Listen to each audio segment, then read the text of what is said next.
Hello, boys and girls. I'm Tonya Arnesen, Senior Pastor of Jackson First United Methodist Church. All these months, we've been reading through the Jesus Storybook Bible, and we've been preparing for and waiting for the story of the birth of the rescuer. Today, it's finally here. And today's story is called He's Here.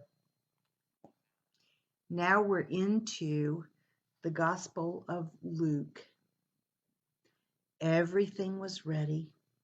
The moment God had been waiting for was here at last.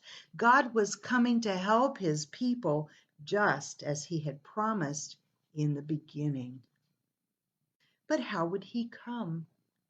What would he be like? What would he do? Mountains would have bowed down, seas would have roared, trees would have clapped their hands, but the earth held its breath. As silent as snow falling, he came in, and when no one was looking, in the darkness, he came. Right down here. This is the little city in the midst of the vast universe where Jesus was born. This is Bethlehem. There was a young girl who was engaged to a man named Joseph. Joseph was the great-grandson of King David, and we heard about King David a few weeks ago. One morning, this girl was minding her own business when suddenly a warrior of light appeared right there in her bedroom. And here's the warrior of light, and this is Gabriel, the angel. Do you think she was scared? I think I would have been. He was Gabriel, and he was an angel, a special messenger from God. When she saw this tall, shining man standing there, Mary was frightened. Well, of course. You don't need to be scared, Gabriel said. God is very happy with you. Mary looked around to see if perhaps he might be talking to somebody else. Nope, Mary, he said, you are favored with God.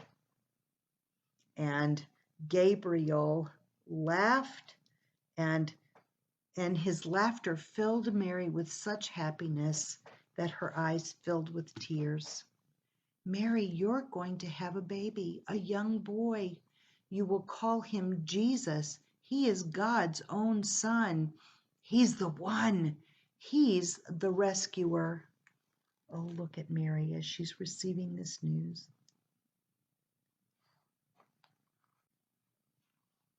The God who flung planets into space and kept them whirling around and around. The God who made the universe with just a word. The one who could do nothing at all was making himself small and coming down as a baby. Wait. God was sending a baby to rescue the world? But it's too wonderful, Mary said, and her heart was beating hard. How can it be true? Is anything too wonderful for God? Asked Gabriel. So Mary trusted God more than what her eyes could see, and she believed. I am God's servant, she said, and I will do as God says.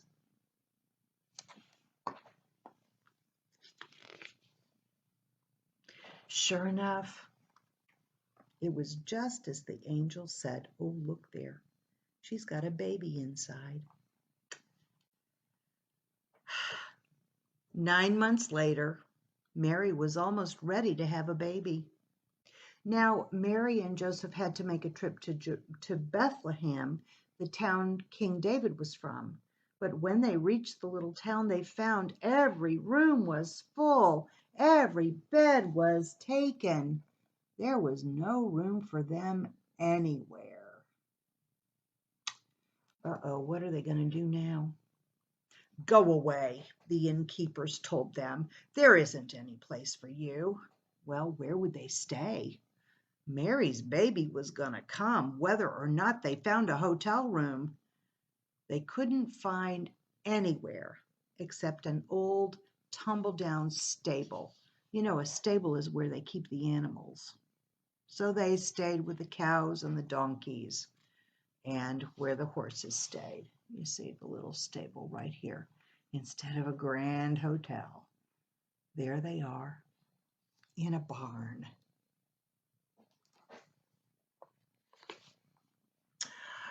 And there, isn't that a wonderful picture? And there, in the midst of all the chickens and cows and goats and donkeys, in the quiet of the night, God gave the world his wonderful gift.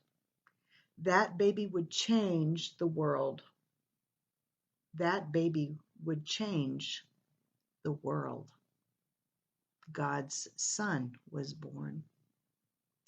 Mary and Joseph wrapped him up the same way we wrap babies today to make them feel safe and calm.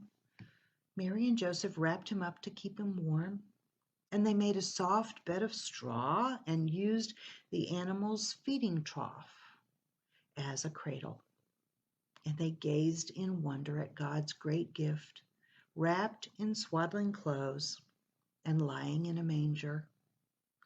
Mary and Joseph named him Jesus, Emmanuel, which means God has come to live with us, because, of course, he had.